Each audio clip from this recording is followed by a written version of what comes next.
తెలంగాణతో పాటు ఇతర ప్రాంతాలు ఎలా జరుగుతూ ఉంటాయి? చాలా ఘనంగా జరుగుతున్నాయని ఇతర ప్రాంతాలు కాదు ఇతర దేశాల్లో కూడా జరుగుతున్నాయి. అంతర్జాతీయంగా కూడా కేసీఆర్ గారి బర్త్డే సెలబ్రేషన్స్ చేసుకుంటున్నారు. లండన్ కానీ యుఎస్ఏ కానీ మీరు చూసుకుంటే దేశ వ్యాప్తంగానే కాదు ప్రపంచ వ్యాప్తంగా కేసీఆర్ గారి బర్త్డే జరుపుకుంటున్నారు. దానికి ఒకటే ఒక కారణం, కేసీఆర్ గారు కేవలం రాష్ట్రానికి ముఖ్యమంత్రి కాదు, రాష్ట్రాన్ని తీసుకొచ్చిన ముఖ్యమంత్రి. మన తెలంగాణని మనం సాధించుకోవడానికి శ్రీకారం చుట్టిన ఒక నాయకుడు కాబట్టి కేసీఆర్ గారు అందరికీ ఒక బాబు ఫాదర్ ఆఫ్ తెలంగాణ గురించి మనము ఆయన ఒక తండ్రి, మన తండ్రి బర్త్డే ఎలా సెలబ్రేట్ చేసుకుంటామో అట్లాంటి విధంగా దేశ వ్యాప్తంగా అంతర్జాతీయ వ్యాప్తంగా కూడా కేసీఆర్ గారి బర్త్డే ఈ రోజు సెలబ్రేట్ చేసుకోవడం జరుగుతుంది. చాలా ఆనందంగా మేము సెలబ్రేట్ చేసుకుంటాం.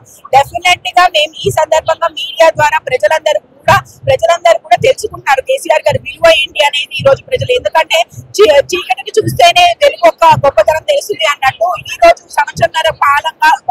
సంవత్సరంన్నర పాటుగా కాంగ్రెస్ చేస్తున్న చీకటి ఏదైతే జరిగిందో మొత్తం కూడా చీకటి పరిపాలన ఏదైతే జరిగిందో అదంతా కూడా ప్రజలు తెలుసుకున్నారు. కాబట్టి వెలుగు కోసం ఎదురు చూస్తే రోజులు దగ్గరికి వచ్చినాయి. ఇది ఒక ఉద్యమం, డెఫినెట్ గా ఇంకొక ఉద్యమం లాగానే ఫీల్ అయి మేము కొట్లాడుతూనే ఉంటాం ప్రజల పక్షాన్ని నిలబడి. కాంగ్రెస్ పార్టీ ఏదైతే ప్రజల కోసం హామీలు ఇచ్చారో 420 హామీల పేరుతో ఏదైతే ఇచ్చారో అవి ప్రజలకు అందేంత వరకు కూడా మేము కొట్లాడుతూనే ఉంటాం.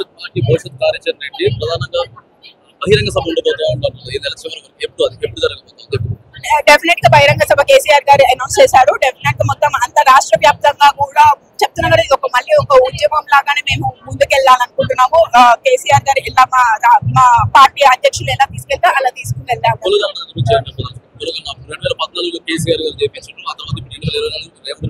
అది క్లియర్ కట్ అసెంబ్లీ సాక్షిగా రేవంత్ రెడ్డి గారే ఆయన చెప్తున్న అబద్ధాలు అంటే రేవంత్ రెడ్డి గారి సమక్షంలోనే పేపర్ సాక్షిగా అంటే వాళ్ళు చేసిన కులగణన ప్లస్ 2014 లో జరిగిన దానికి డిఫరెన్సెస్ వాళ్ళ నోటితో వాళ్ళే ఒప్పుకున్నారు, వాళ్ళ నోటితో వాళ్ళే చెప్పుకుంటున్నారు. వాళ్ళ ఎమ్మెల్సీలు వాళ్ళ మినిస్టర్లే బయటకు వచ్చి చెప్పుకున్నారు ఇది అబద్ధం, ఇది తప్పు అని. మేము చెప్పాల్సిన అవసరం ఏం లేదు, ఎందుకంటే వాళ్ళకి తెలుసు అది జరిగింది తప్పని. ఎందుకంటే అధికారులు రాష్ట్ర వ్యాప్తంగా ఒకటే రోజు కులగణన సర్వే చేయడం జరిగింది మా బీఆర్ఎస్ పార్టీ ప్రభుత్వంలో. ఈ రోజు సర్వేల పేరిట ఆల్మోస్ట్ మీరు ఉన్న అధికారులందరినీ కూడా చిన్న స్థాయి నుంచి పై స్థాయి అధికారుల వరకు కూడా 40 రోజులు 45 రోజుల వరకు వాళ్ళని హింసించి వాళ్ళు టార్చర్ చేసినా కూడా వాళ్ళు కరెక్ట్ సర్వే తీసుకురాలేకపోయారు.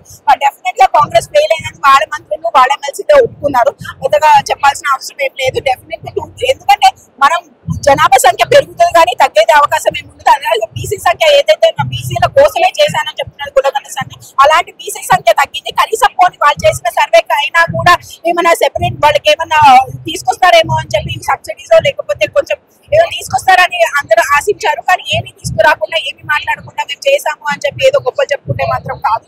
డెఫినెట్ గా అది వాళ్ళ ఒప్పుకున్న వాళ్ళే అసత్యం అని చెప్పి వాళ్ళే ఒప్పుకున్నారు. కాబట్టి మాట్లాడాల్సింది. 14 నెలల్లో అధికారం వచ్చి సంవత్సరం దాటిపోయింది. జిహెచ్ఎంసీ అభివృద్ధి ఎలా జరిగింది 14 నెలల్లో? అసలు జిహెచ్ఎంసీలో మీరు చూసుకుంటే స్ట్రీట్ లైట్స్ కూడా లేవు. కనీసం స్ట్రీట్ లైట్స్ కూడా ఇచ్చే సిచ్యువేషన్స్ జిహెచ్ఎంసీలో లేదు.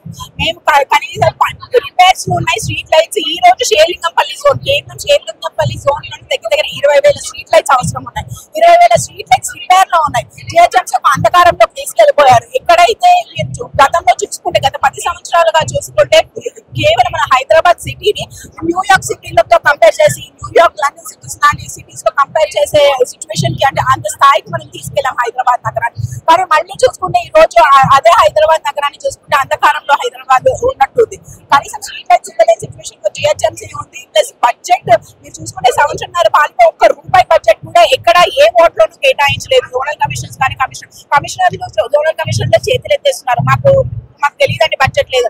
జిహెచ్ఎంసీ బడ్జెట్ ఏమవుతుందో కూడా మాకే తెలియట్లేదు. జిహెచ్ఎంసీలో కార్పొరేట్ జిహెచ్ఎంసీ బడ్జెట్ లెక్కలు ఏమవుతున్నాయో కూడా తెలియట్లేదు. రాష్ట్ర ప్రభుత్వం తీసుకుంది అంటే రాష్ట్ర ప్రభుత్వం దేనికోసం తీసుకుంది? కొన్ని రాష్ట్ర ప్రభుత్వం తీసుకుని అనుమతించిన 6 హామీలు ఏమైనా నెరవేర్చావా? 6 హామీల్లో కూడా ఒక హామీ కూడా నెరవేర్చలేదు. మరి ఆ డబ్బులని ఏమవుతున్నాయి?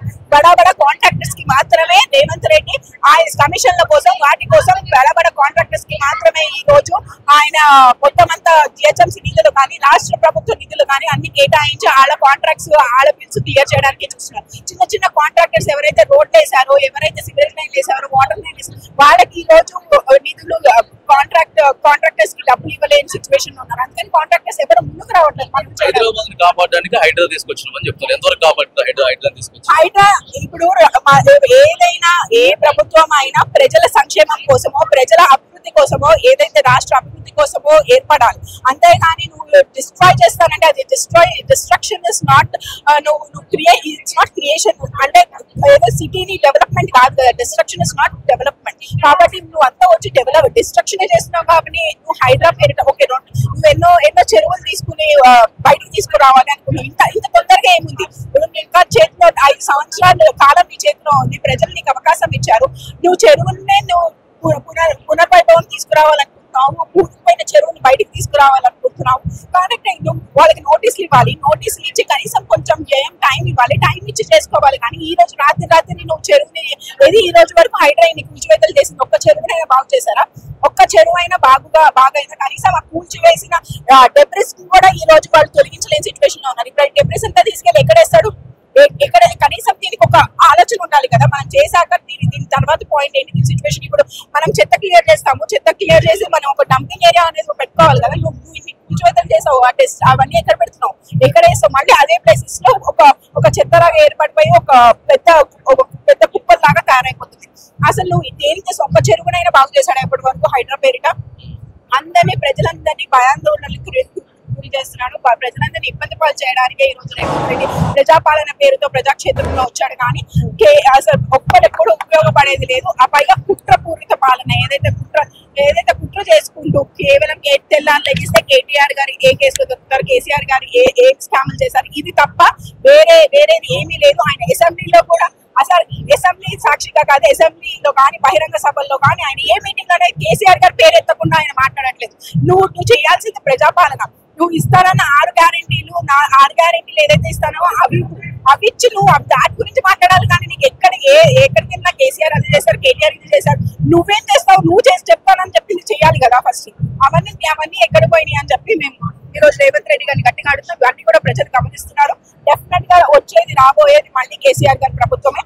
కేసీఆర్ గారి మాటలోనే తెలంగాణ రాష్ట్ర ప్రభుత్వం బంగారు తెలంగాణగా మారబోతుంది. Thank you madam. Thank you so much.